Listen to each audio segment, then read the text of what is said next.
Second one వచ్చి railways. Third one వచ్చి airports. Fourth one వచ్చి పోర్ట్స్. ఫిఫ్త్ వన్ వచ్చి mass transport.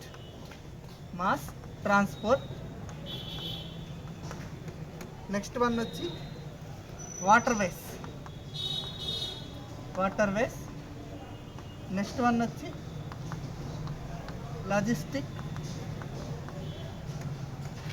Logistic infrastructure.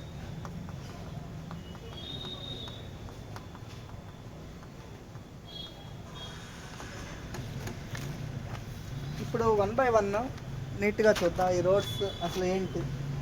Actually మనకు roads అనేవి ప్రీవియస్ ఇయర్ ఉంది కదా, ప్రీవియస్ ఇయర్లో మనం ఎంతవరకు రోడ్స్ని ఎక్స్టెండ్ చేసాము, 2021-22 బడ్జెట్ తీసుకుంటే మనం రోడ్స్ ఎంతవరకు అంటే 13,327 కిలోమీటర్స్.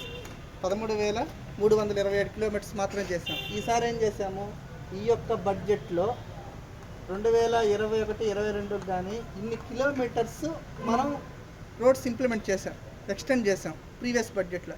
ఈసారి మనం ఎంత పెట్టుకున్నాము, 25,000 కిలోమీటర్స్ని ఎక్స్టెండ్ చేయాలని మెయిన్ టార్గెట్గా పెట్టుకున్నాం. ఓకే, ఫస్ట్ వన్ రోడ్స్ లేని మెయిన్ పాయింట్.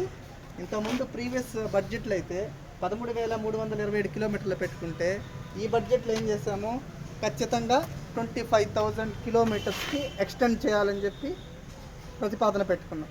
అదొక పాయింట్. నెక్స్ట్ పాయింట్ వచ్చి దీంట్లో మెయిన్ పాయింట్ ఏంటంటే, నిన్న చెప్పాను ఏంటి, 400 వందే భారత్ ట్రైన్స్. 400 వందే భారత్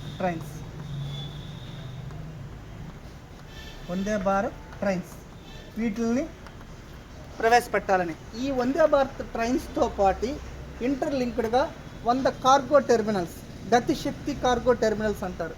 100 గతిశక్తి కార్గో టెర్మినల్స్.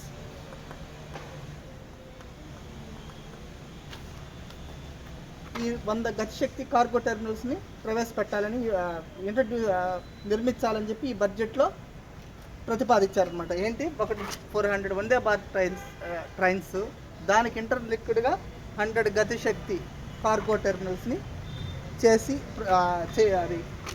గతిశక్తి కార్గో టెర్మినల్స్ని నిర్మించాలని ఈ బడ్జెట్లో ప్రవేశపెట్టారనమాట. ఇది ఇంకో పాయింట్ ఉంది దీంట్లో. కవచ్ అనే దాన్ని ప్రతిపాదించారనమాట. కవచ్ అంటే ఏంటంటే, యాక్చువల్లీ 2 ట్రైన్స్ వెళ్తున్నాయి అనుకోండి, ప్యారలల్గా వెళ్తే నో ప్రాబ్లం. అప్పుడప్పుడు యాక్సిడెంట్స్ జరిగేదానికి ఛాన్సెస్ ఉన్నాయి కదా, ఆ యాక్సిడెంట్స్ జరగకుండా ఆ కవచ్ అనే ప్రోగ్రామ్ని ఈ బడ్జెట్లో ఇంకా ఎక్స్టెండ్ చేయాలని చెప్పి ప్రతిపాదించారనమాట. ఆల్రెడీ కవచ్ అనేది ఇప్పుడు సక్సెస్ఫుల్గా రన్ అవుతుంది. ఎక్కడన్నా రైలు ఢీకున్నట్టు మనం చూసామా, ఎక్కడా చూడాల. బట్ ఈ బడ్జెట్లో ఇంకా ఏం చేశారంటే, దాన్ని సుపీరియర్గా, అంటే ఇటువంటి ఇంకా అసలు ఇంకా జరగకూడదు అన్నట్టుగా దీన్ని కవచ్ అనే ప్రోగ్రామ్ని ఎక్స్టెండ్ చేశారు. నెక్స్ట్ నిన్న ఇంకోటి పాయింట్ చెప్తా, ఏంటి మెయిన్ పాయింట్స్ ఒకటి చెప్తాను నిన్న. ఒకటి 1 స్టేషన్ 1 ప్రోడక్ట్, అంటే లోకల్ ప్రయారిటీ కోసం అన్నమాట. ఇప్పుడు ఒక ట్రైన్ ఒక దగ్గర నుంచి మూవ్ అయింది, ఒక దగ్గరికి వెళ్ళాలన్నమాట, అంటే దాని లోకల్ ప్రయారిటీ అనమాట. ఇప్పుడు రామాయణ ఎక్స్ప్రెస్ భద్రాచలం దాకా అని చెప్పాను కదా ఆల్రెడీ, అక్కడి నుంచి స్టార్ట్ అయ్యి రాముడు ఏ ఊరు తిరిగారో అలా కవర్ చేసుకుంటూ వచ్చి భద్రాచలం అయిపోతుంది. అంటే ఇక్కడ తయారైన 1 స్టేషన్లో తయారైన ప్రోడక్ట్స్ ఒక దగ్గర వచ్చినవి అక్కడికే రీచ్ అవ్వాలన్నమాట, ఒక పర్టికులర్ డెస్టినేషన్కే రీచ్ అవ్వాలి. దాన్ని ఏమంటారంటే 1 స్టేషన్ 1 ప్రోడక్ట్. ఇంతకుముందు స్టార్టింగ్లో 1 డిస్ట్రిక్ట్ 1 ప్రోడక్ట్ ఉంది. దాన్ని ఎక్కడ ప్రవేశపెట్టారు, స్టార్టింగ్లో 1 డిస్ట్రిక్ట్ 1 ప్రోడక్ట్ అనేది నేను చెప్పాను, ఉత్తరప్రదేశ్ కన్నా ఫస్ట్ 1 డిస్ట్రిక్ట్ 1 ప్రోడక్ట్ అనేది. బట్ దాని నుంచి మనం ఏం చేసామంటే, ఫస్ట్ దీంట్లో మనకేం ప్రతిపాదించామంటే ఈ బడ్జెట్లో 1 స్టేషన్ 1 ప్రోడక్ట్ అనేది ప్రతిపాదించాం అనమాట. ఇది రోడ్డుకి సంబంధించింది. నెక్స్ట్ దీంట్లో కొన్ని మెయిన్ పాయింట్స్ ఉన్నాయి. మనకేంటంటే కాన్సెప్ట్ అంతా దాంట్లో అసలు ఏ పాయింట్స్ని టచ్ చేస్తున్నారు అనేది మనకు చాలా ఇంపార్టెంట్. ఇప్పుడు నెక్స్ట్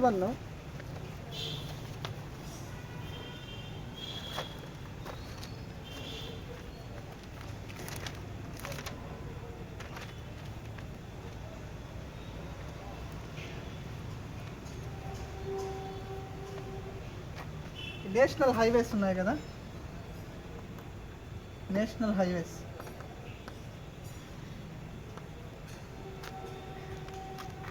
నేషనల్ హైవేస్ని ఈ బడ్జెట్లో 2 lakhs కిలోమీటర్స్ దాకా ఎక్స్టెండ్ చేయాలని ప్రతిపాదించారనమాట. ఈ 25,000 కిలోమీటర్స్ మామూలుగా ఈ యొక్క మొత్తం బడ్జెట్లో నేషనల్ హైవేస్ అన్నీ ఉంటాయి కదా, ఓవరాల్గా వచ్చి 2 lakhs కిలోమీటర్స్ అని ప్రతిపాదించారు. నెక్స్ట్ వన్ వచ్చి ఎయిర్పోర్ట్స్ని కొత్త ఎయిర్పోర్ట్స్ని ఇంట్రడ్యూస్ చేయటం, వాటిని ఎక్స్టెండ్ చేయటం. అంటే ఈ బడ్జెట్లో సుమారు ఎన్ని ఎయిర్పోర్ట్స్ని ప్రతిపాదించారంటే 220 ఎయిర్పోర్ట్స్. అది కూడా ఏ ప్రోగ్రామ్ ద్వారా? ఉడాన్ అనే ప్రోగ్రామ్ ద్వారా 220 ఎయిర్పోర్ట్స్ని నిర్మించాలి అనేది ప్రతిపాదించారనమాట. దేని ద్వారా ఎయిర్పోర్ట్స్ అనేది? ఇది మనకు ఇంపార్టెంట్. ఉడాన్ అనే ప్రోగ్రామ్ ద్వారా 220 ఎయిర్పోర్ట్స్, ఇది మెయిన్ ఒకటి ఇంపార్టెంట్ పెట్టారు. నెక్స్ట్ వన్ వచ్చి షిప్పింగ్. ఇక్కడ మనకు ఇంకో పాయింట్ ఇక్కడ చెప్తున్నా, వాటర్ వేస్ అని. వాటర్ వేస్ అంటే ఏంటి? మనకు వాటర్ వేస్ ఉన్నాయి కదా, మనకు నదుల్లో తిరిగే వాటిని మనం షిప్లో తిరిగితే వాటిని నేషనల్ వాటర్ వేస్ అంటాం అనమాట. ఆ నేషనల్ వాటర్ వేస్లో మనం ఎన్ని షిప్స్ క్లస్టర్స్ తయారు చేయాలని ఈ బడ్జెట్లో ప్రతిపాదించామంటే 202 క్లస్టర్స్ని,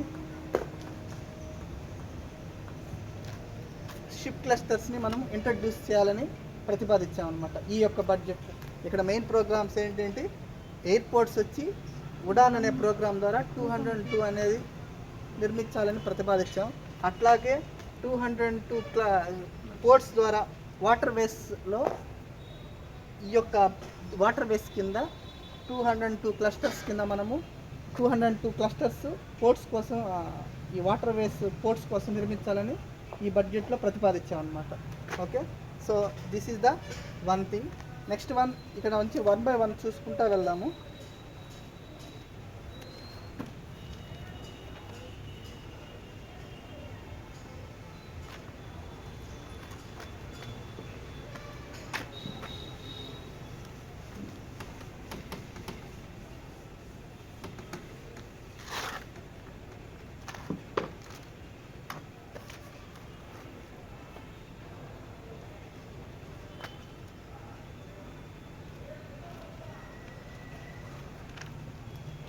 మనకు దీంట్లో ఒక పాయింట్ చెప్పుకున్నాం. ఏం చెప్పుకున్నాం? 7th లాజిస్టిక్ ఇన్ఫ్రాస్ట్రక్చర్ అని.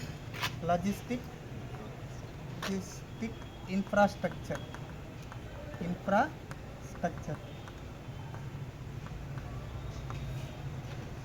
ఈ యొక్క బడ్జెట్లో 4 మల్టీనేషనల్ పార్క్స్ అనేది నిర్మించాలని ప్రతిపాదించామన్నమాట. అది ఏ భాగస్వామ్యంతో? ప్రభుత్వ ప్రైవేటు భాగస్వామ్యంతో 4 మల్టీనేషనల్ పార్క్స్.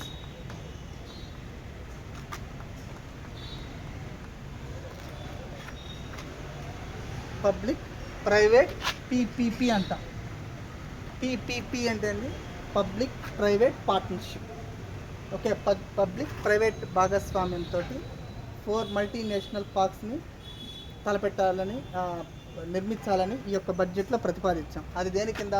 మన లాజిస్టిక్స్ ఇన్ఫ్రాస్ట్రక్చర్ కింద, అంటే మౌలిక అభివృద్ధి కోసం అన్నమాట. ఓకేనా? నెక్స్ట్ వన్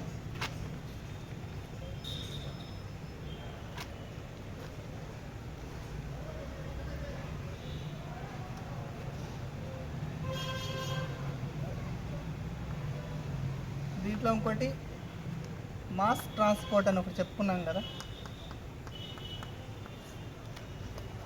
ఈ మాస్ ట్రాన్స్పోర్ట్లో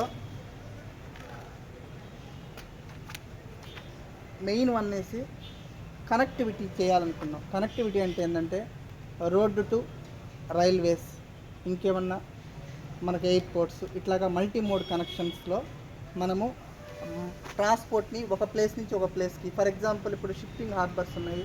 షిప్పింగ్ హార్బర్స్లోకి ఇక్కడ నుంచి మనకు రోడ్ కనెక్టివిటీ ఉంది. ఇక్కడ నుంచి ఏదన్నా సరుకుని రవాణా చేయాలనుకోండి, మాస్ ట్రాన్స్పోర్ట్ చేయాలనుకోండి, ఇట్లా ఖచ్చితంగా మనకేంటి మల్టీ మోడ్ కనెక్షన్ అనేది కంపల్సరీ కావాలన్నమాట. రోడ్డు టు ఒక సీ పోర్ట్ దాకా, ఒకవేళ రైల్వే స్టేషన్ దాకా పోవాలనుకో రోడ్డు టు రైల్వే స్టేషన్, ఇట్లాగా మల్టీ మోడ్ కనెక్షన్ అనమాట. అన్నీ కవర్ అయ్యే విధంగా ఒక ఒకదాన్ని నిర్మించాలని ఈ యొక్క బడ్జెట్లో ప్రతిపాదించారనమాట. సో దాన్ని మల్టీ మాస్ ట్రాన్స్పోర్ట్ అనమాట. So the product transfer from different destinations, from one place to another place and another place to another place and so on here, one place to another place, అక్కడి నుంచి మళ్ళీ ఇంకో దగ్గర నుంచి ఇంకో దగ్గరికి. అంటే మొత్తం మీద అక్కడ ఏంటంటే connectivity between different places, but one product definitely transfer from one place to another place and also that place to ఇంకో ప్లేస్ అనమాట. ఆ ప్లేస్ నుంచి ఇంకో ప్లేస్ దగ్గరికి, అట్లాగా ప్రతి ప్లేస్ని మనం కనెక్ట్ చేయడానికి ఒక మల్టీ మోడ్ కనెక్షన్ అనేది ఈ యొక్క బడ్జెట్లో ప్రతిపాదించాం. అదొక main important point. Next one వచ్చి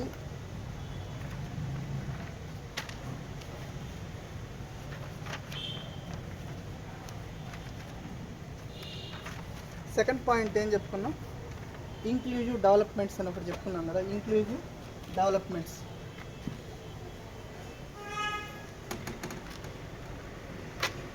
ఇంక్లూజివ్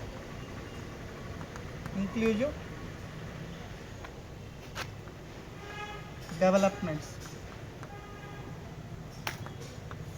ఈ యొక్క ఇంక్లూజివ్ డెవలప్మెంట్స్లో డిఫరెంట్ టైప్స్ ఆఫ్ ప్రోగ్రామ్స్ వస్తాయి అనమాట. ఒకటి వచ్చి వెల్ఫేర్ స్కీమ్స్ అనేవి వస్తాయి, ఇంకా కొన్ని వచ్చి పథకాలు వస్తాయి. వీటిలో ఇవన్నీ దీంట్లోకి వస్తాయి అనమాట. జస్ట్ లైక్ దీన్ని ఏమనొచ్చు అంటే మైక్రో మ్యాక్రో ఈ రెండు కాంబినేషన్స్తో వస్తాయన్నమాట.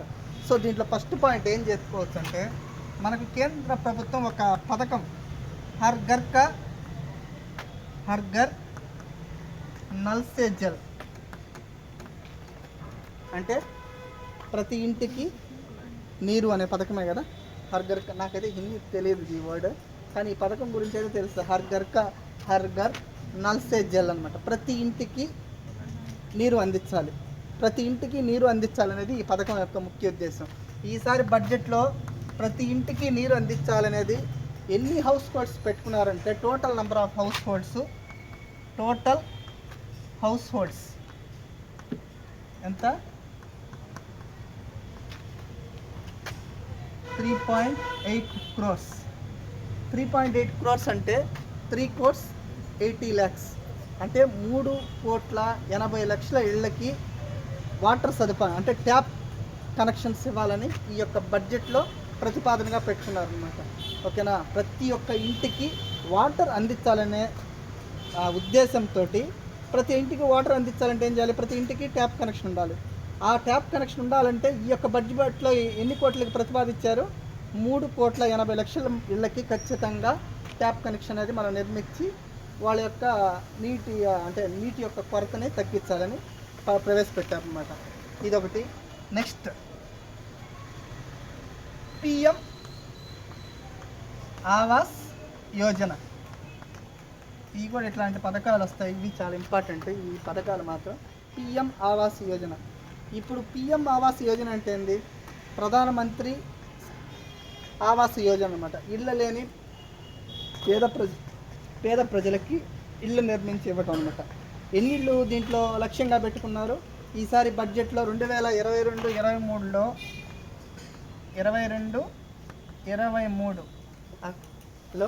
ఎన్ని ఇళ్ళు నిర్మించి ఇవ్వాలనుకున్నారు పేద ప్రజలకి, 80 lakhs హౌసెస్, 80 lakhs హౌసెస్ నిర్మించాలని బడ్జెట్లో ప్రతిపాదించారనమాట. 80 lakhs ఖచ్చితంగా ఈ యొక్క ఏ స్కీమ్ కింద, ప్రధానమంత్రి ఆవాస్ యోజన స్కీమ్ కింద ఇళ్ళు లేని పేదలకు 80 లక్షలు ఇళ్ళు కట్టించాలని ప్రతిపాదనగా పెట్టుకున్నారు. దీనికి అయ్యే బడ్జెట్ ఎంత పెట్టుకున్నారు, యాక్చువల్లీ దీనికి ఎంత పెట్టుకున్నారంటే, ఈ యొక్క ఇల్లు కట్టించాలంటే బడ్జెట్ కూడా కావాలి కదా, 48,000 crores పెట్టుకున్నారు. 48,000 crores. ఓకేనా. సో దీంట్లో పాయింట్స్ ఏంది, ఒక ఇంక్లూజివ్ డెవలప్మెంట్లో ఫస్ట్ వెల్ఫేర్ స్కీమ్స్ తీసుకున్నారు. వెల్ఫేర్ స్కీమ్స్లో ఇవి రెండు కూడా సెంట్రల్ స్కీమ్సే, అవునా కదా. స్టేట్ స్కీమ్స్ అనేవి మారిపోతాయి పక్కన. మన సెంట్రల్ నుంచి హర్ ఘర్ నల్ సే జల్, ప్రతి ఇంటికి నీరు అందించాలనే ఉద్దేశంతో కుళాయి కనెక్షన్లు కూడా ఎన్ని ఉండాలని చెప్పారు, 3,80,00,000 కుళాయి కనెక్షన్లు తోటి నీటి కొరతని తీర్చాలనుకున్నారు. నెక్స్ట్ వన్ వచ్చి హౌస్ హోల్డ్స్ ఎన్ని హౌస్ హోల్డ్స్ నిర్మించాలనుకున్నారు? 80 లక్షల ఇళ్ళు ఇళ్ళు లేని పేద ప్రజలకు నిర్మించాలని ప్రతిపాదించారనమాట. ఓకేనా? అది ఏ పథకం కింద? PM Awas Yojana. Next one, ఆ పథకానికి అయ్యే ఖర్చు ఎంత? 48,000 కోట్లు. ఓకే, ఇది ఇంక్లూజివ్ డెవలప్మెంట్స్ కింద. ఇంకా ఇంకోటి చూద్దాం, మెయిన్ పాయింట్స్. దీంట్లో ఇంకోటి కూడా ప్రతిపాదించారనమాట, digital banking by post offices. ఇది ఆల్రెడీ మీరు విని ఉంటారు. Digital banking by post office 100%. అంటే ఇప్పుడు దాకా మనకు బ్యాంకుల్లోనే లావాదేవీలు జరుగుతున్నాయి, కోర్ లావాదేవీలు. ఈ సంవత్సరం నుంచి, ఈ బడ్జెట్ నుంచి ఎలా ప్రతిపాదించారంటే, బ్యాంకులో ఎలాగైతే కోర్ లావాదేవీలు జరుగుతుంటాయో ఇంకా ప్రతి పోస్ట్ ఆఫీస్లో కూడా 100% బ్యాంకు వలె లావాదేవీలు జరుగుతూ ఉంటాయి అన్నమాట. ఓకేనా? బ్యాంకులో ఎలాగైతే జరుగుతాయి లావాదేవీలు, అలాగే 100% పోస్ట్ ఆఫీస్లో కూడా జరగాలని ప్రతిపాదించారు. ఎన్ని పోస్ట్ ఆఫీసెస్? ఇది కూడా గుర్తుపెట్టుకోవాలి. 1.5 lakhs. 1.5 lakhs. ఎన్ని పోస్ట్ ఆఫీస్లో? 1,50,000 పోస్ట్ ఆఫీసెస్లో ఈసారి మనకు బ్యాంక్స్లో ఎలాగైతే లావాదేవీలు జరుగుతుంటాయో పోస్ట్ ఆఫీస్లో కూడా అలాగే లావాదేవీలు జరగాలని ప్రతిపాదించారు. నెక్స్ట్ వన్, ఇంకో పాయింట్ చూద్దాం, డిజిటల్ పేమెంట్స్. ఇది digital banks by post office వచ్చి ఇది పోస్ట్ ఆఫీస్కి సంబంధించింది. డిజిటల్ పేమెంట్స్ వచ్చి బ్యాంక్స్కి సంబంధించింది. అసలు డిజిటల్ పేమెంట్స్ అంటే ఏంటి?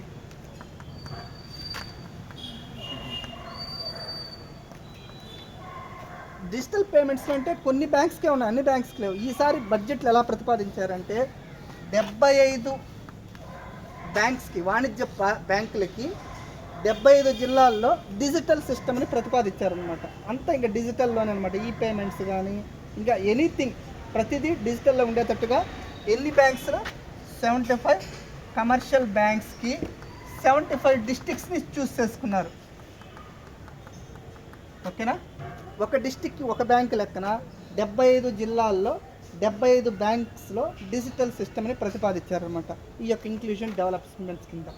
Next one, this is the main. ఇప్పుడు ఎన్ని పాయింట్స్ వచ్చినాయి దీంట్లో? వెల్ఫేర్ స్కీమ్స్ కింద ఒకటి వచ్చామంటే నీరు లేని వాళ్ళకి నీరు అందించడం కోసం ఎన్ని కుళాయిలు అందించాం?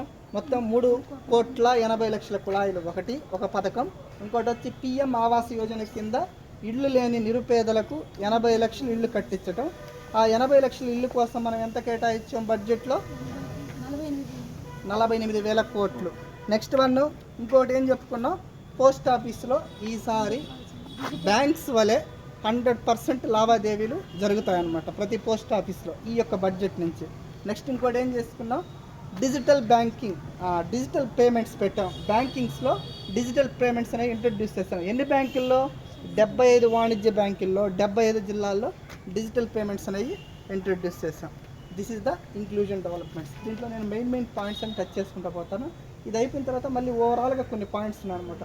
విద్యకి ఎలా పెట్టారు అట్లా అవి కానీ చూసుకుంటే ఆల్మోస్ట్ ఈ బడ్జెట్ అంతా 90% కవర్ అయిపోతుంది. ఓకేనా? ఇప్పుడు ఇంక్లూజివ్ డెవలప్మెంట్స్ అయిపోయింది. నెక్స్ట్ ఏంది? థర్డ్ ఏం చెప్తాను నేను మీకు,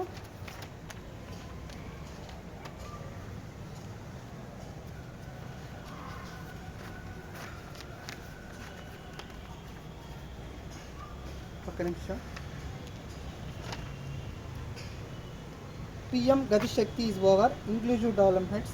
next productivity enhancement and sunrise opportunities, energy transition and climate action. మొత్తం ఇప్పుడు దీంట్లో 4 ఉన్నాయి. ఒక్కొక్కటి చూద్దాం. సింపుల్ టైం అయితే చెప్పండి, వెళ్తారు.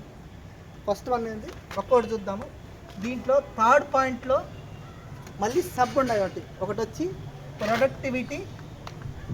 ప్రొడక్టివిటీ ఎన్హాన్స్మెంట్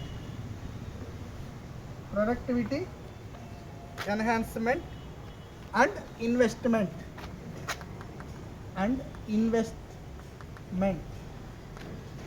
సెకండ్ వన్ వచ్చి ప్రొడక్టివిటీ ఎన్హాన్స్మెంట్ అండ్ ఇన్వెస్ట్మెంట్. దాంట్లో ఇంకో పాయింట్ వచ్చి సన్ రైజ్ ఆపర్చునిటీస్.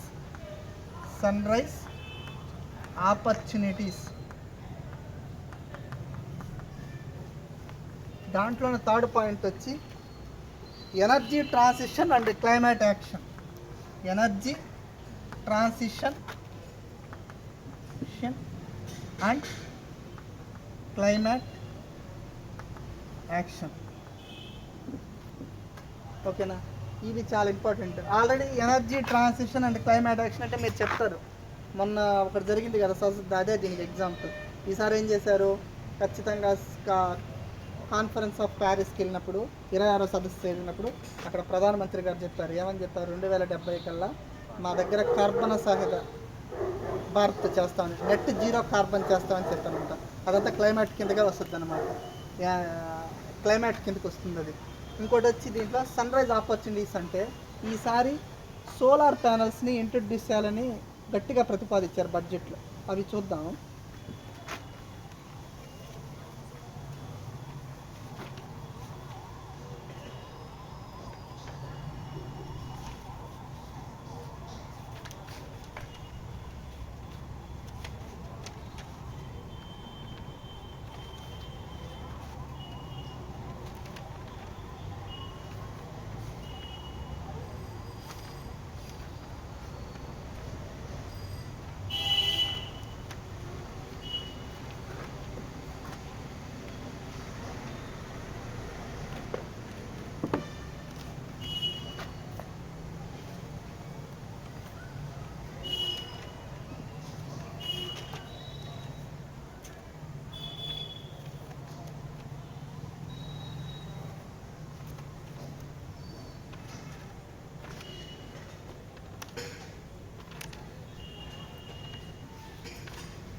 ఫస్ట్ ఏం చెప్పాము, ప్రొడక్టివిటీ ఎన్హాన్స్మెంట్, నెక్స్ట్ ఇన్వెస్ట్మెంట్.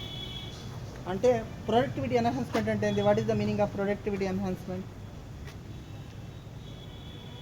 మనం చేయాలనుకున్న దాన్ని ఏదైనా ఒకటి ఇంట్రడ్యూస్ చేయాలనుకుంటే దాన్ని అంటే ఎక్స్టెండ్ చేయటం అనమాట, పెంచడం అనమాట. అండ్ ఇన్వెస్ట్మెంట్, దాని మీద ఏదన్నా ఒకటి మనం చెయ్యాలని తలపెట్టినప్పుడు దాని మీద ఒక ఇన్వెస్ట్మెంట్ కూడా మనం పెంచుకోవాలన్నమాట. ఓకే, జస్ట్ లైక్ మనం ఏంటంటే ఏదైనా ఒకటి అభివృద్ధి చేయాలంటే దాంట్లో ఖచ్చితంగా మనం వృద్ధిని కూడా ఆశిస్తాం అనమాట. సో అది ఇక్కడ ఏంటంటే ప్రొడక్టివిటీ ఎన్హాన్స్మెంట్, ఒకటి ఏదన్నా మనము డెవలప్ చేయాలనుకున్నప్పుడు దాని మీద పెట్టుబడి పెట్టి దాని నుంచి మనం వృద్ధిని రాబట్టాలన్నమాట. దీనికోసం మనకి ఏం చేశారంటే ఈసారి ఈజ్ ఆఫ్ డూయింగ్ బిజినెస్ 2.0 అనేది ఒక యాప్ రెడీ చేశారు. ఈజ్ ఆఫ్ డూయింగ్ బిజినెస్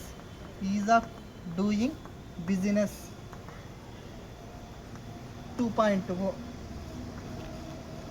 దీన్ని ఒకటి మన సెంట్రల్ గవర్నమెంట్ ఈ యొక్క బడ్జెట్లో ఇంట్రడ్యూస్ చేసింది. దీంట్లో ఏంటంటే మెయిన్ వన్ వచ్చి సింపుల్గా చెప్పుకోవాలంటే పిఎల్ఐ అంటే పబ్లిక్ లింక్డ్, కరెక్ట్గా అబ్రివేషన్ రావట్లేదు, పబ్లిక్ పిఎల్ఐ అంటే ఈ యొక్క ప్రోగ్రామ్ కింద ఖచ్చితంగా ఏం చేయాలన్నారంటే ఈసారి ఖచ్చితంగా ఫస్ట్ వన్ వచ్చి 60 లక్షల ఉద్యోగాలు సృష్టించాలని పెట్టుకున్నారంట. పిఎల్ఐ స్కీమ్ కింద 60 లక్షల ఉద్యోగాలు చేపట్టాలనుకున్నారు. ఈ యొక్క మనం పెట్టే పెట్టుబడి నుంచి 60 లక్షల ఉద్యోగాలు ఈ యొక్క స్కీమ్ కింద, సేమ్ టైం మనం పెట్టిన దానికి 30% వృద్ధి అనమాట. 30% అంటే 30 lakhs crores మనకు అమౌంట్ అనేది రావాలన్నమాట. మనం పెట్టుబడి పెడతాము, 30 lakhs crores మనకు ఆదాయం రావాలి. సేమ్ టైం 60 లక్షల ఉద్యోగాలు కల్పన అనమాట. ఓకేనా, దీని యొక్క మెయిన్ ఎయిమ్ అనమాట ఈ యొక్క పిఎల్ఐ స్కీమ్. నెక్స్ట్ వన్ వచ్చి దీంట్లో టెలికామ్ను కూడా తీసుకొచ్చారు. ఈసారి టెలికాం నెట్వర్క్ని ప్రవేశపెట్టాలన్నారు. ఏంటి ఆ టెలికాం నెట్వర్క్లో కూడా 5Gని ఇంట్రడ్యూస్ చేస్తున్నారు అన్నమాట ఈ బడ్జెట్లో. ఇంకా మనం ఇప్పుడు దాకా 4G 5G అనేది తక్కువ కదండి. అది ఈ యొక్క దీంట్లో ప్రొడక్టివిటీ ఎన్హాన్స్మెంట్ అండ్ ఇన్వెస్ట్మెంట్ కింద టెలికాం సేవలు అనేవి 5Gని కనెక్టివిటీని ఇంప్రూవ్ చేయాలి, పెంచాలి అనేది ప్రతిపాదించారు. నెక్స్ట్ వన్ వచ్చి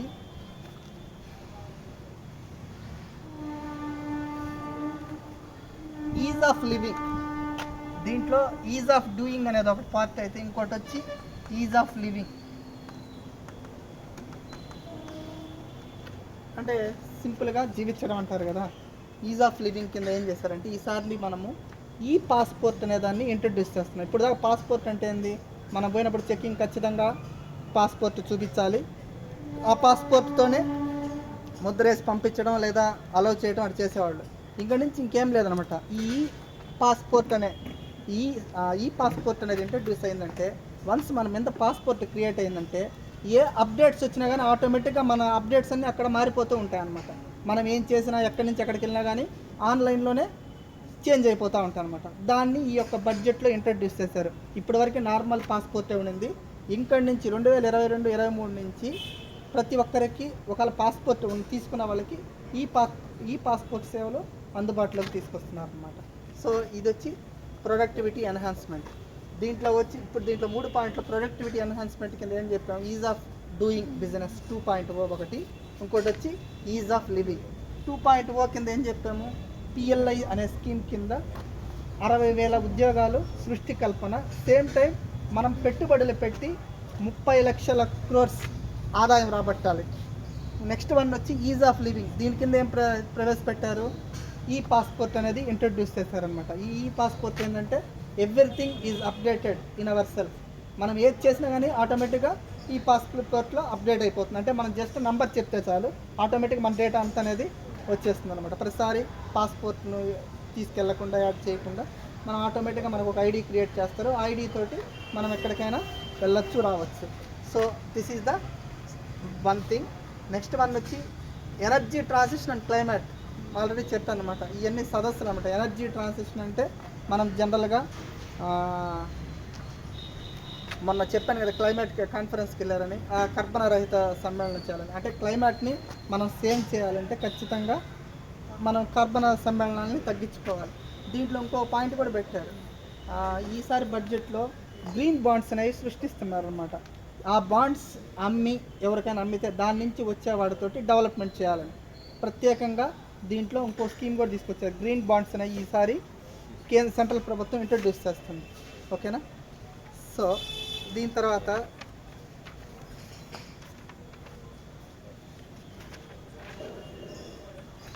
ఒక్కొక్కటి చెప్పుకుంటూ వస్తాము. ఇంకా లాస్ట్ పాయింట్ ఫైనాన్సింగ్ ఇన్వెస్ట్మెంట్ ఉంది.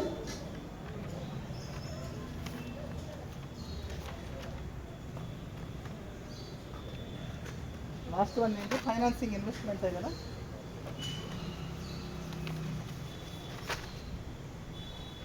ఫైనాన్సింగ్ ఇన్వెస్ట్మెంట్ ఏ వీటి మీద చేస్తున్నారో ఒకసారి చూద్దాం. దీంట్లో సన్ రైజ్ ఆపర్చునిటీస్ అని ఉంది. దాంట్లో సన్ రైజ్లో ఈసారి సోలార్ ప్యానల్స్ ఎన్ని ఇంట్రడ్యూస్ చేస్తున్నారు అది రేపు ఒకసారి చెప్తాను. ఆ పాయింట్ మాత్రం అంటే ఎన్ని అనేది యాక్యురేట్గా ఎగ్జాక్ట్గా లేదు కదా, ఎగ్జాక్ట్గా తెలుసుకోవాలంటే రేపు ఎన్ని ప్రవేశపెడుతున్నారు, దాని వాల్యూ ఎంత. ఓకేనా, అది మాత్రం రేపు చెప్తాను.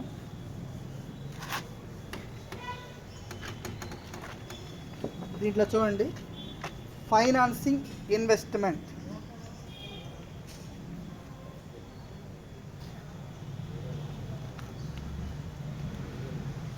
ఈసారి ఆర్బీఐ డిజిటల్ రూపీని ఇంట్రడ్యూస్ చేస్తుంది. 1 రూపీని, డిజిటల్ 1 రూపీ. ఇప్పుడు దాకా మామూలుగా 1 రూపీ అనేది మామూలుగా చూస్తాం. ఈసారి ఆర్బీఐ పర్టికులర్గా ఈ ఫైనాన్స్ ఇన్వెస్ట్మెంట్కి ఇన్వెస్ట్మెంట్ కింద ఏం చేస్తుంది, ఆర్బీఐ అనేది డిజిటల్ రూపీని ఇంట్రడ్యూస్ చేస్తుంది ఆర్బీఐ. నెక్స్ట్ పాయింట్ వచ్చి దీంట్లో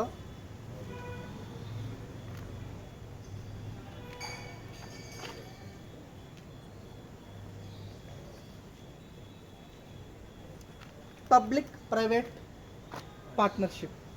ఈ బడ్జెట్లో కూడా పబ్లిక్ ప్రైవేట్ పార్ట్నర్షిప్ని కంటిన్యూ చేస్తున్నాం అన్నమాట. ఇప్పుడు 100% వాళ్ళే పెట్టారనుకోండి, ప్రైవేట్ భాగస్వామ్యం అంటాం అన్నమాట. అదే 51% గవర్నమెంట్, 49% ప్రైవేట్ పెట్టారనుకోండి, ఇది పబ్లిక్ ప్రైవేట్ భాగస్వామ్యం కిందకు వస్తుంది. ఓకే, ఎప్పుడైనా సరే దీని కింద మనం తగ్గకూడదు అనమాట. పబ్లిక్ ప్రైవేట్ అంటే ఖచ్చితంగా గవర్నమెంట్ అనేది గవర్నమెంట్ హ్యాండ్ ఓవర్లో ఉండాలంటే ఈవెన్ ప్రైవేట్ పెట్టుబడులు పెట్టినా కానీ ఖచ్చితంగా 51% గవర్నమెంట్, 49% ప్రైవేట్ అనమాట. అంటే ఈ భాగస్వామ్యాన్ని ఈ యొక్క బడ్జెట్లో కూడా కంటిన్యూ చేస్తారు. అంటే ప్రైవేట్ భాగస్వామ్యాన్ని కలుపుకుంటూ ఇన్వెస్ట్మెంట్ పెట్టుకుంటూ పోయారనమాట. ఇన్వెస్ట్మెంట్ పెట్టుకుంటూ దాని నుంచి మనము రాబడులు తీసుకోవాలన్నమాట. రాబడులు ఎక్కువ సృష్టించాలి. ఓకేనా, అది ఫైనాన్సింగ్ ఇన్వెస్ట్మెంట్. నెక్స్ట్ వన్ వచ్చి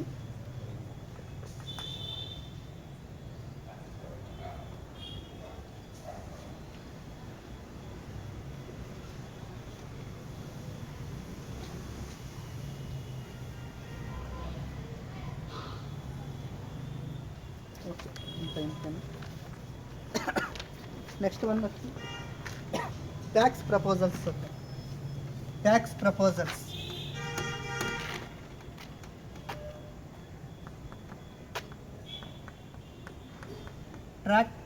ట్యాక్స్ ప్రపోజల్ ఈ యొక్క బడ్జెట్లో మెయిన్ ఏం చేశారంటే, వికలాంగులు ఉంటారు కదా, పిహెచ్సి క్యాండిడేట్స్కి, వాళ్ళందరికీ ఏం చేశారంటే బడ్జెట్ నుంచి ట్యాక్సెస్ నుంచి రిలీఫ్ ఇచ్చారు. అంటే వాళ్ళు ట్యాక్స్ కట్టనవసరం లేదని చెప్పారు. బట్ సర్చార్జెస్, సెస్ ఉంటాయి కదా, కొన్నిటి మీద వేస్తారు సర్చార్జెస్, సెస్ అని. అంటే ఆల్రెడీ వచ్చిన ట్యాక్స్ మీద ఏదైనా ఆ ట్యాక్స్ మీద ఎక్స్ట్రా అడిషనల్గా వేస్తే వాటిని సర్చార్జ్ ఆర్ ఇంకోటి ఏమని పిలుస్తాము, సర్చార్జ్, ఇంకోటి ఏం చెప్పాను ఇప్పుడే చెప్పానండి, చెస్. సర్చార్జ్, చెస్, వీటి నుంచి మాత్రం వీటిని కొంచెం తగ్గించమని చెప్తారనమాట. వికలాంగులకి ట్యాక్స్ నుంచి ఫుల్గా రిలీఫ్ ఇచ్చేశారు. బట్ సర్చార్జెస్ ఇట్లాంటివి ఏమైనా పడతాయి కదా, వాటిని అమౌంట్ని అంత కాకుండా తగ్గిస్తామని చెప్పారన్నమాట ఈ బడ్జెట్లో. నెక్స్ట్ ఇంకో పాయింట్ ఏం చెప్పారంటే, మెయిన్ పాయింట్స్, మనకు నేషనల్ పెన్షన్ స్కీమ్ అని ఉందన్నమాట ఒకటి. అది సెంట్రల్ గవర్నమెంట్కి 14% కేటాయించేవాళ్ళనమాట. అది మన స్టేట్కి లేదనమాట. ఈసారి ఏం చేస్తున్నారంటే ఆ స్కీము మన స్టేట్కి కూడా వర్తించేటట్టు, స్టేట్ గవర్నమెంట్స్కి కూడా 14% బెనిఫిట్ ఉండేటట్టు దాన్ని స్టేట్స్కి కూడా ఇంప్లిమెంట్ చేస్తున్నారు. అదొక మెయిన్ పాయింట్. ఇంతవరకు నేషనల్ పెన్షన్ స్కీమ్ అనేది 14% అనేది మనకు సెంట్రల్ డిపార్ట్మెంట్స్కి ఉండేది, అంటే దాన్ని దాటి చేసుకోవస్తున్నది. బట్ మన స్టేట్స్ మాత్రం అది లేదు. ఇప్పటి నుంచి ఏం చేశారంటే మన స్టేట్స్ కూడా నేషనల్ పెన్షన్ స్కీమ్ కింద 14% చేయొచ్చు, దాటి చేయొచ్చు అని చెప్పి ఇంట్రడ్యూస్ చేశారు. నెక్స్ట్ వన్ వచ్చి, ఇప్పుడు మనం క్రిప్టో కరెన్సీ ఏమన్నా లావాదేవీలు జరుపుతాం కదా, క్రిప్టో కరెన్సీ ఇట్లాంటి లావాదేవీలు ఏదైనా సరే, ఈ లావాదేవీలు జరిగినప్పుడు ఖచ్చితంగా ఈసారి దాంట్లో మనం ట్యాక్స్ ఎంత పే చేయాలని బడ్జెట్లో ప్రతిపాదించారంటే 30% ఆఫ్ ట్యాక్స్ అనేది మనము పే చేయాలి. ఈ లావాదేవీలు లేకపోతే ఏదైనా డిజిటల్ ట్రాన్సాక్షన్స్ లావాదేవీలు జరిగినా కానీ ఖచ్చితంగా 30% దాని మీద ట్యాక్స్ ప్రతిపాదించారన్నమాట. నెక్స్ట్ వన్ వచ్చి,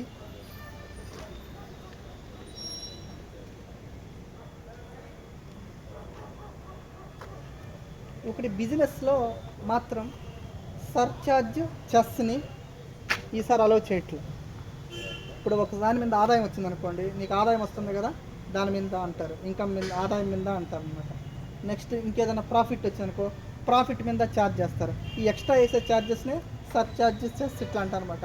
ఈసారి బిజినెస్లో నీకు ఆదాయం వచ్చినా ఏమొచ్చినా సరే వాటి నుంచి సడలింపు ఇచ్చారు. సర్చార్జ్ కానీ చెస్ కానీ బిజినెస్ యొక్క లావాదేవీల్లో పడవు అని చెప్పారు. వాటి యొక్క ప్రాఫిట్, ఆదాయాల మీద పడవు అని చెప్పారు. Next one,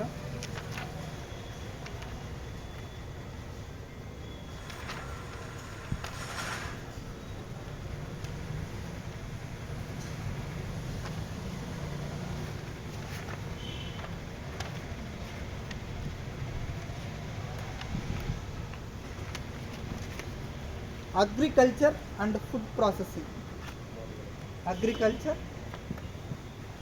and food processing. Agriculture and food processing.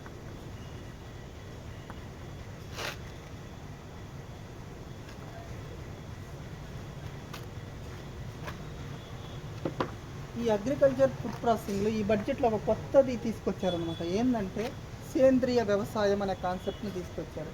ఈ సేంద్రియ వ్యవసాయం కూడా ఎక్కడ చేయాలని తలపెట్టారంటే, గంగా నది ఉంది కదా, దానికి 5 కిలోమీటర్ల లోపల ఈ యొక్క సేంద్రియ వ్యవసాయం సాగు చేసి అధిక రాబడులు, అధిక దిగుబడులు, అంటే అధికంగా మనకి పంటలు ఉత్పత్తి చేయాలని చెప్పి ప్రతిపాదించారు ఈ బడ్జెట్లో. ఏంటది? సేంద్రియ వ్యవసాయం. సేంద్రియ వ్యవసాయం అంటే ఈ కృత్రిమ ఎరువులు వాడకుండా నాటు అంటారు కదా, మన న్యాచురల్ ఎరువులు వాడేసి అధిక దిగుబడిని రాబట్టేటట్టు. అది కూడా ఎక్కడంటే ఫస్ట్ గంగా నది పరివాహ ప్రదేశాలు, అది 5 కిలోమీటర్ల లోపల ఇంట్రడ్యూస్ చేశారు. ఇది ఒక 1 పాయింట్. నెక్స్ట్ వన్ వచ్చి డిజిటల్ టెక్నాలజీని ఇంట్రడ్యూస్ చేశారు. ఏంటి? ఫార్మర్స్కి కల్టివేషన్కి మధ్య. ఫర్ ఎగ్జాంపుల్, ఒక ల్యాండ్ని మనం సర్వే చేయాలన్నా ఖచ్చితంగా కొంచెం ల్యాండ్ అయితే పర్లే, సర్వేస్ ఉంటారు, చేస్తారు. ఇప్పుడు లాట్ ఆఫ్ ల్యాండ్స్ ఉంటాయి. ఇప్పుడు మనకు రీసర్వే అనేది ఒకటి ఇంట్రడ్యూస్ చేశారు. రీసర్వే చేయాలంటే ఏం చేయాలి? అంతమంది పోయి అన్నీ చేయలేరు కదా, ఎగ్జాక్ట్గా వాల్యూస్ కావాలంటే దాని యొక్క బౌండరీస్ డిసైడ్ చేయాలి. ఆ బౌండరీస్ ఎక్కడనేది మనం పైన చూడలేం కదా, దానికోసం మనకి కిసాన్ డ్రోన్స్ అనేవి ఇంట్రడ్యూస్ చేస్తారు ఈ బడ్జెట్లో. అంటే యాక్యురేట్గా ఉండేదానికోసం, సేమ్ టైం ఎఫిషియెంట్గా ఉండేదానికోసం. అదొక పాయింట్. ఇంకో పాయింట్ ఏంటంటే, ఇప్పుడు ఎక్కువ పొలాలు ఉన్నాయి కదా, పొలాలన్నీ ఇంత ముందులాగా ఇప్పుడు మనకి ఎవరు పెద్ద రావట్లేదు అనమాట. మందులు పిచికారీ చేయాలంటే డ్రోన్స్నే యూస్ చేసి ఈ యొక్క స్ప్రే సిస్టమ్స్ ద్వారా ఆ యొక్క ఇంట్రీని అవి ఉంటాయి కదా మందులు, వాటి పిచికారీ చేసేదానికోసం. సో వీటిని ఫార్మర్స్కి ఇచ్చేటట్టు అనమాట. ఈ యొక్క టెక్నాలజీని మనకు ఇంట్రడ్యూస్ చేశారు. ఏం టెక్నాలజీది? డిజిటల్ టెక్నాలజీని ఇంట్రడ్యూస్ చేసి డ్రోన్ సిస్టమ్ని ఉపయోగించారు. ఓకే, టు స్ప్రే అనే agriculture lands and also to survey on agriculture lands. Agriculture ల్యాండ్స్ని సర్వే చేయడం కోసం, మందుల్ని పిచికారీ చేయడం కోసం ఈ కిసాన్ డ్రోన్స్ అనేవి ఇంట్రడ్యూస్ చేశారు. ఓకే, అగ్రికల్చర్లో 2 పాయింట్స్ తెలిసింది. ఫస్ట్ పాయింట్ ఏంది? సేంద్రియ వ్యవసాయం. సేంద్రియ వ్యవసాయం కూడా ఎక్కడ? గంగా నది పరివాహ ప్రదేశాల్లో 5 కిలోమీటర్ల లోపల. అట్లాగే సెకండ్ వన్ వచ్చి రైతులకి పిఎం కిసాన్ డ్రోన్స్ అనేవి సప్లై చేస్తారు. వాటి ద్వారా పొలాలను సర్వే చేయటం, సేమ్ టైం ఈ యొక్క మందుల్ని పిచికారీ చేసి అధిక దిగుబడిని రాబట్టడం. ఇప్పుడు ఈ డ్రోన్ సిస్టమ్ వచ్చిందంటే నీకు వర్క్ తగ్గిపోతుంది కదా. ఆ డ్రోన్ ఒక గంట లోపల ఇంత ల్యాండ్ అని తీసుకొని మొత్తం కవర్ చేసేస్తుంది. ఆల్రెడీ మొన్న పెట్టారు ఇక్కడ డ్రోను. సింపుల్గా ఒక గంట లోపల ఇంత ఏరియా అనేది కవర్ చేసేస్తుంది. యాక్యురేట్గా వాల్యూస్ ఇస్తుంది, బౌండరీ వాల్యూస్ కూడా. ఓకేనా? అది డిజిటల్ టెక్నాలజీ అనమాట. నెక్స్ట్ వన్ వచ్చి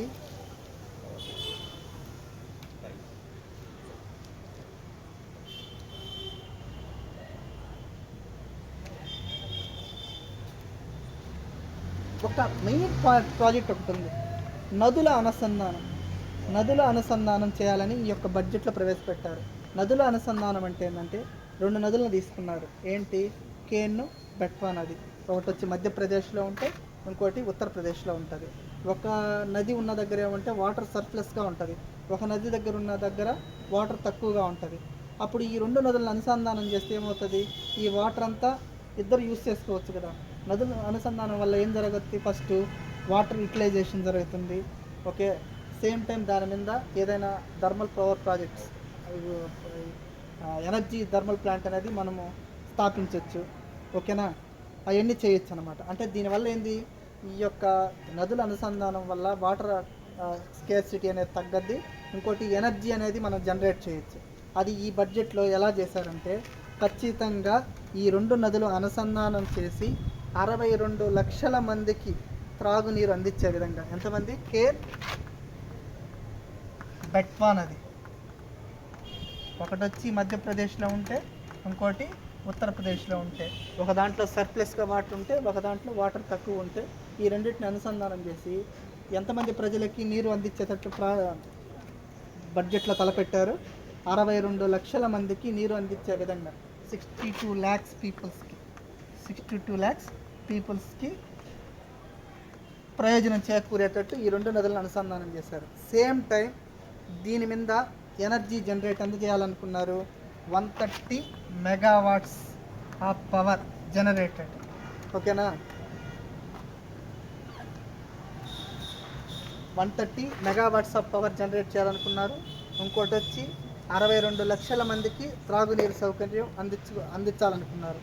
ఇంకోటి వచ్చి ఈ యొక్క కేను, బెట్వా నదులని అనుసంధానం చేయటం వల్ల 9.1 lakhs హెక్టార్స్ ఉన్నాయి కదా పొలాలు, వాటిని మనము సాగు చేయొచ్చు అనమాట.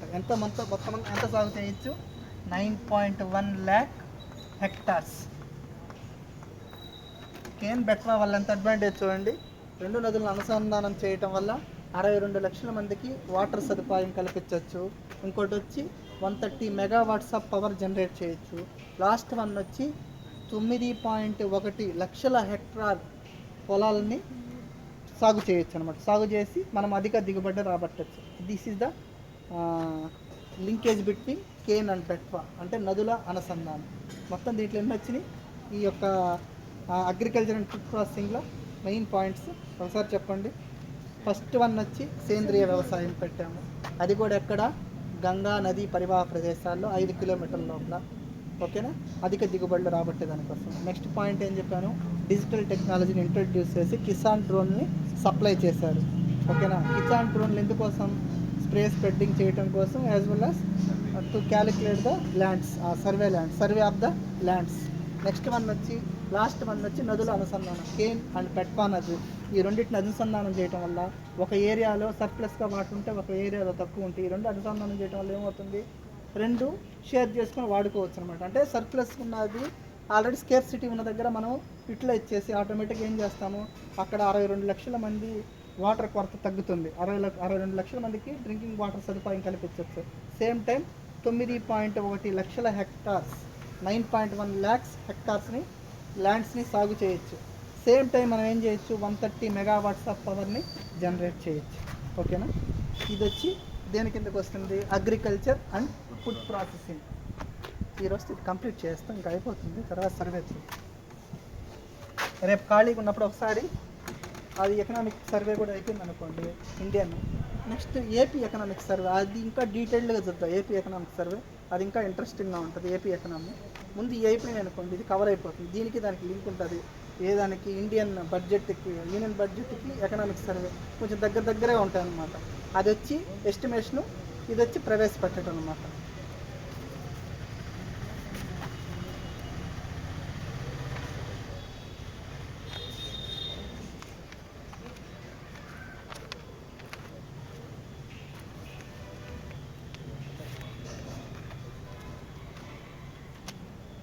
Universalisation of quality education. ఇప్పుడు ఎడ్యుకేషన్ చూద్దాం. ఇప్పుడు దాకా మనం అన్నీ చూసాం, ఈ అగ్రికల్చర్ కూడా అయిపోయింది. ఇప్పుడు ఎడ్యుకేషన్ ఏంటి? ఎడ్యుకేషన్ ఈసారి ఎడ్యుకేషన్లో పిఎం ఈ విద్య అనేదాన్ని ఇంట్రడ్యూస్ చేశారు. పిఎం ఈ విద్య, పిఎం ఈ విద్య ఆల్రెడీ ఉంది ఇది ప్రోగ్రాము. దీన్ని ఎక్స్టెండ్ చేయాలనుకున్నారు. ఇప్పుడు దాకా పిఎం ఈ విద్యా ప్రోగ్రాం కింద ఓన్లీ 12 ఛానల్స్లో మాత్రమే ప్రసారాలు జరుగుతూ ఉంటాయి అన్నమాట ఈ విద్య గురించి. ఈ బడ్జెట్ నుంచి ఏం చేశారంటే ఈ యొక్క 1200 ఛానల్స్ని 200 ఛానల్స్గా ఎక్స్టెండ్ చేశారు. 200 ఛానల్స్కి ఎక్స్టెండ్ చేసి ప్రతి స్టేట్కి 2 లేక 3 ఛానల్స్ ఇవ్వాలనుకుంటున్నారు. ఆ ఛానల్స్ ఇచ్చి ఆ యొక్క క్లాసెస్ కూడా ఎలా ఉంటాయంటే ఎలక్ట్రానిక్ టైప్లోనే, ఓన్లీ ఆన్లైన్ సిస్టంలోనే ఉంటాయి. అధికార భాషలోనే ఉంటాయి అన్నమాట. ఆ యొక్క స్టేటు ఏ భాషలో అయితే మదర్ టంగ్ ఉంటుందో ఆ భాషలోనే వాళ్ళకి ఆన్లైన్ క్లాసెస్ అందించే విధంగా ఇది చేయాలనుకున్నారు అన్నమాట. ఈసారి బడ్జెట్లో ఖచ్చితంగా ఈ యొక్క ఛానల్స్ని 1200 ఛానల్స్ని 200 ఛానల్స్ చేశారు. ఈ 200 ఛానల్స్ని ఎవ్రీ స్టేట్కి 2 లేక 3 లేకపోతే మ్యాక్సిమం 4 ఇలాగ డివైడ్ అయ్యేటట్టు చేశారు. ప్రతి ఏ ఛానల్ ఏ స్టేట్కి ఇచ్చినా కానీ ఆ యొక్క స్టేట్లో పర్టికులర్ లాంగ్వేజ్లోనే, వాళ్ళ మదర్ టంగ్లోనే డిస్ప్లే అనేది వస్తుంది. దీంట్లో ఒక మాస్టర్ ఓన్లీ 1 టీచర్ని ఇంట్రడ్యూస్ చేశారు. త్రూ అవుట్ ఇండియా ఒకే టీచర్ చెప్తారనమాట. ఆ సబ్జెక్ట్ ఒకరు ఈ పలానా సబ్జెక్ట్ చెప్పారంటే ఆ టీచరే త్రూ అవుట్ చెప్తారనమాట. నెక్స్ట్ వన్ స్టూడెంట్స్కి ఈజీగా ఉండేదానికోసం ఈసారి ఏం చేశారంటే డిజిటల్ ల్యాబ్స్ని ఇంట్రడ్యూస్ చేశారు. డిజిటల్ టెక్నాలజీని ఇంట్రడ్యూస్ చేశారు. దీనికోసం ఒక బెస్ట్ విశ్వవిద్యాలయం, డిజిటల్ యూనివర్సిటీని ఇంట్రడ్యూస్ చేశారు. ఈ బడ్జెట్లో కొత్త విశ్వవిద్యాలయాన్ని కట్టబోతున్నారు అన్నమాట. ఎందుకు? వరల్డ్ క్లాస్ ఇన్ఫ్రాస్ట్రక్చర్ లెవెల్లో. ఇప్పుడు వరల్డ్లో ఎలా ఉంటుంది డిజిటల్ స్టడీ అనేది? అంతా ఆన్లైన్ సిస్టమ్ కదా.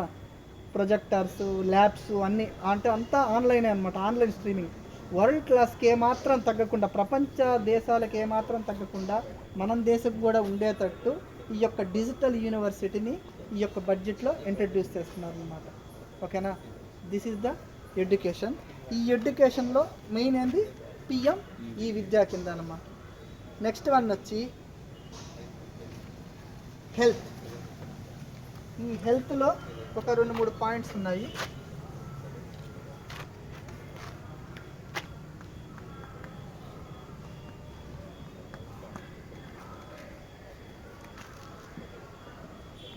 ఈ మధ్య కోవిడ్ వచ్చింది కదా, కొంతమందికి కోవిడ్ వచ్చినప్పుడు కొంతమంది మానసికంగా సఫర్ అయ్యారు, అంటే చనిపోతామేమో, కొంతమంది మెంటల్గా సఫర్ అయ్యారు.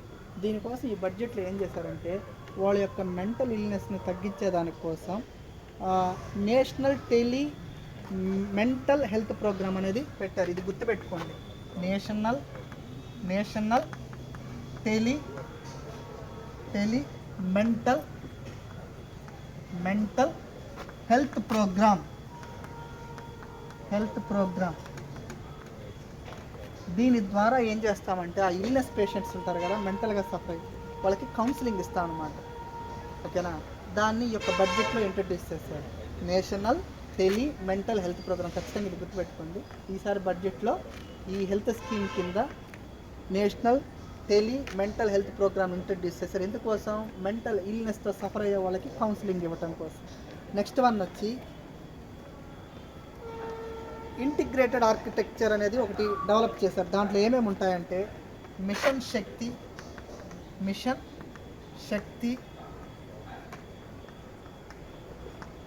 మిషన్ వాత్సల్య, నెక్స్ట్ సాక్ష్యం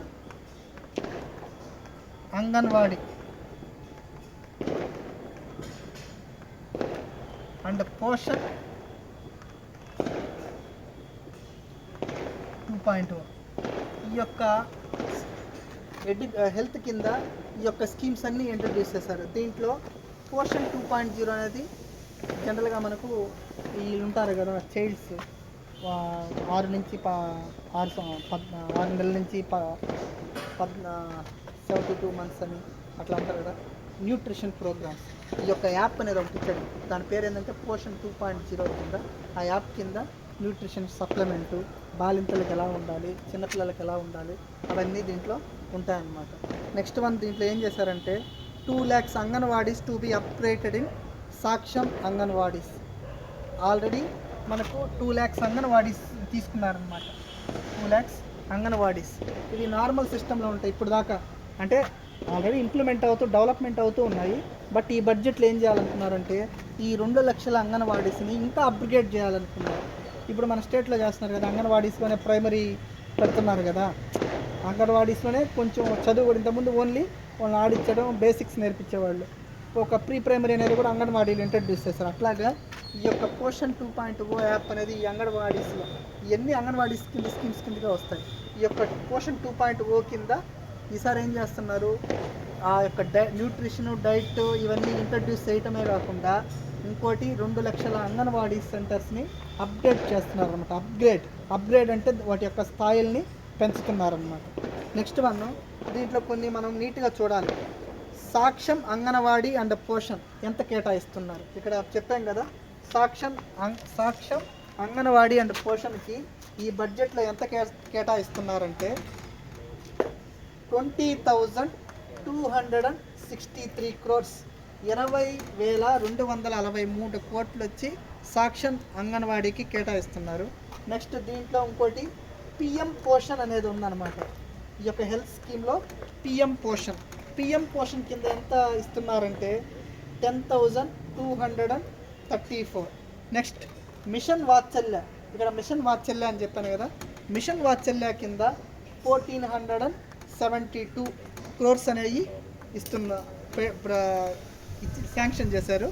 నెక్స్ట్ వన్ వచ్చి మిషన్ శక్తి కింద 33,184. దీంట్లో ఎక్కువ దేనికి కేటాయించారు? దీంట్లో ఎక్కువ దేనికి కేటాయించారు ఇది ఒకటి గుర్తుపెట్టు. మనకు అన్ని వాల్యూస్ గుర్తుండకపోవచ్చు కానీ ఒకటి గుర్తుంటుంది వాల్యూస్ అన్న. ఈ యొక్క మొత్తము హెల్త్ స్కీమ్ కింద ఫస్ట్ వన్ వచ్చి national tele mental health programme చేశారు. మెంటల్గా ఇల్నెస్ సఫర్ అయ్యే వాళ్ళకి, అంటే మెంటల్గా సఫర్ అయ్యే వాళ్ళకి కౌన్సిలింగ్ ఇవ్వడం కోసం అదొక ప్రోగ్రామ్. ఇంకోటి వచ్చి అంగన్వాడీస్ని అప్గ్రేడ్ చేయటం, దాంట్లో న్యూట్రిషన్ని డెవలప్మెంట్ చేయటం. ఈ దాంట్లో ఆ అంగన్వాడీస్ని అప్గ్రేడ్ చేసేటప్పుడు దాంట్లో ఒక కొత్త యాప్ అనేది ఒకటి తీసుకొచ్చారు. ఆ యాప్ పేరు ఏంటంటే సాక్ష్యం అంగన్వాడీ పోషన్ 2.0. దీని కింద న్యూట్రిషన్ సప్లిమెంట్స్, ఓకేనా, బాలింతలకు వాళ్ళ గురించి ఎలా ఉంటుంది, పిల్లల గురించి, చైల్డ్స్ వాళ్ళ గురించి, వాళ్ళకి డైట్స్ ఎలాగ ఇవ్వాలి, న్యూట్రిషన్ సప్లిమెంట్ నెల ఎలా ఇవ్వాలి, అవన్నీ ఉంటాయన్నమాట దీంట్లో. దాని కింద మేజర్గా కేటాయించారు. అంటే కేటాయించారు 20,263 కోట్లు అనేది ఈ యొక్క సాక్ష్యం అంగన్వాడీ పోషన్ 2.0కే కేటాయించారు. తర్వాత వచ్చి పిఎం పోషన్ అన్నమాట. ఓకేనా, ఫస్ట్ ఇది గుర్తుపెట్టుకుంటే సార్, ఇది కొత్తగా ఇంట్రడ్యూస్ చేసింది 2.0 అనే యాప్. దీని కింద ఎంత కేటాయించారు? 20,263 కోట్లు. Okay, this is the health programme. Next one ఇంకా అయిపోయింది.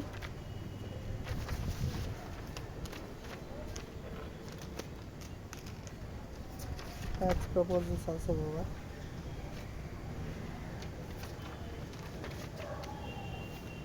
కొన్ని ఉన్నాయి కదా, ఒక బేసిక్స్ ఒక 4 ఉన్నాయి. ఆ 4 చెప్తుంది. నేషనల్ హెల్త్ మిషన్, జల జీవన మిషన్, ఈ మామూలు ప్రోగ్రామ్స్ జరిగాయి. వాటికి ఈ బడ్జెట్లో పోయినసారి ఎంత కేటాయించారు, ఈసారి అంత కేటాయించారు, అంతకంటే ఎక్కువ కేటాయించారు. జస్ట్ ఒక 4 ఉన్నాయి.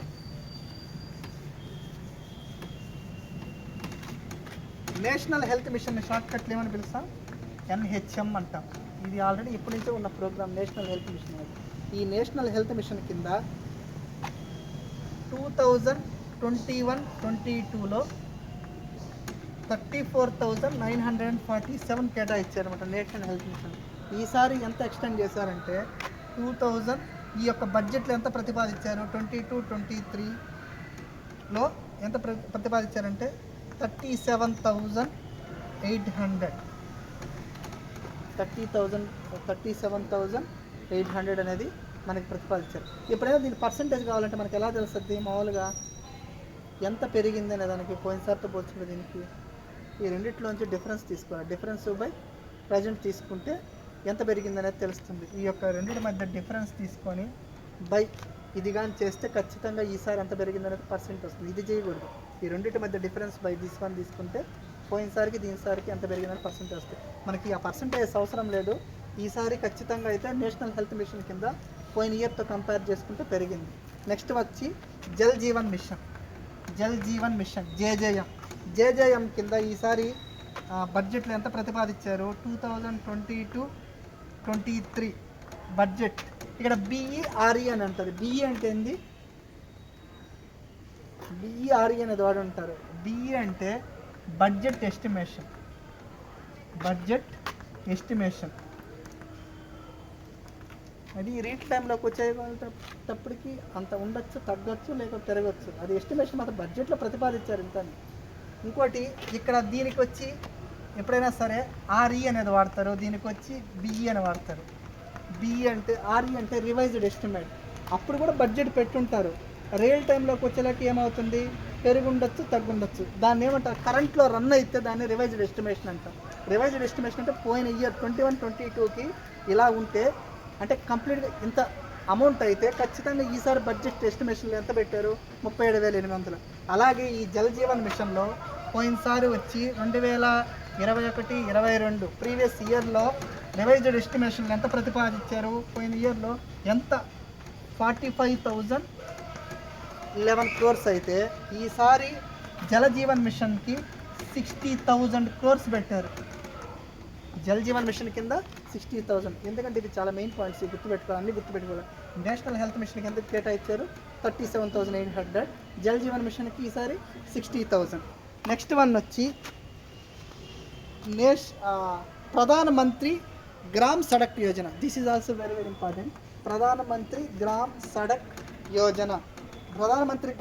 యోజన కింద 2021-22లో ఎంత ప్రతిపాదించారంటే 1,400 కోట్లు, 1,400 crores. బట్ ఈసారి ఎంత పెంచారంటే 2022 అండ్ 23 యొక్క బడ్జెట్లో ఎంత ప్రతిపాదించారంటే 1900 కోట్లు. ఇది సింపుల్గా గుర్తుండిపోతుంది. 1400 కోట్లు పోయినసారి అయితే ఈ ప్రధానమంత్రి గ్రామ సడక్ యోజన అంటే రహదారుల వాటి డెవలప్మెంట్కి, ఈసారి 1900 కోట్లు అనేవి కేటాయించారు. Next one PM Kisan.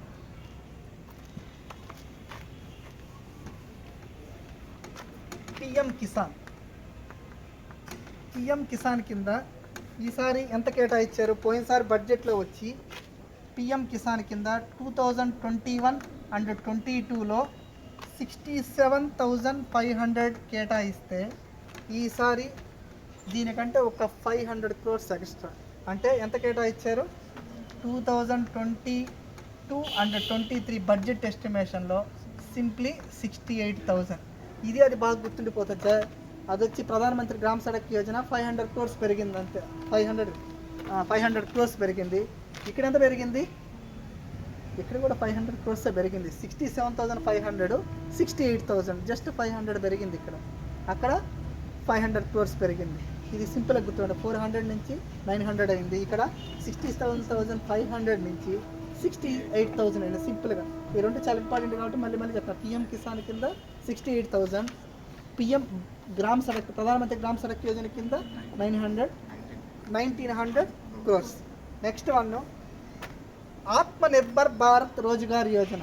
Atmanirbhar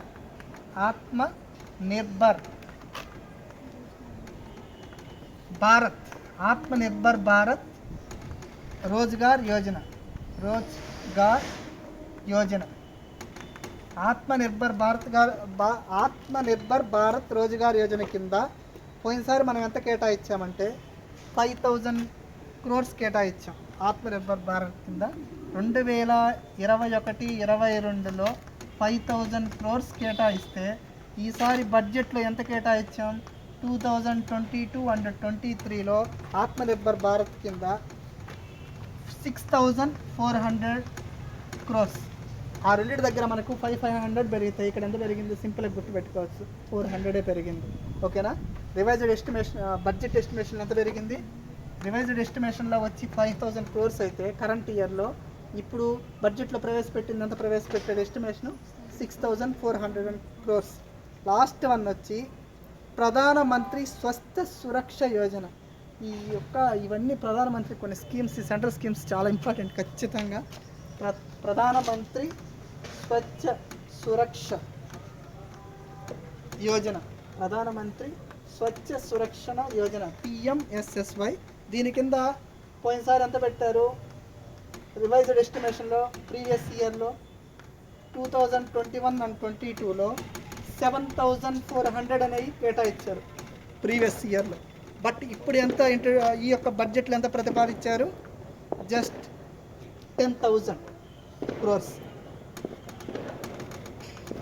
23లో 10,000 crores. Okay, ఇప్పుడు ఈ 4 ఒకటి గుర్తుపెట్టుకుంటే చాలు. ఒక్కసారి ఈ 4 ఒకసారి చూడండి, అయిపోయిన తర్వాత జస్ట్ ఒకసారి అడిగితే చెప్పండి. పిఎం కిసాన్ కింద ఎంత కేటాయించారు ఈసారి? 68,000.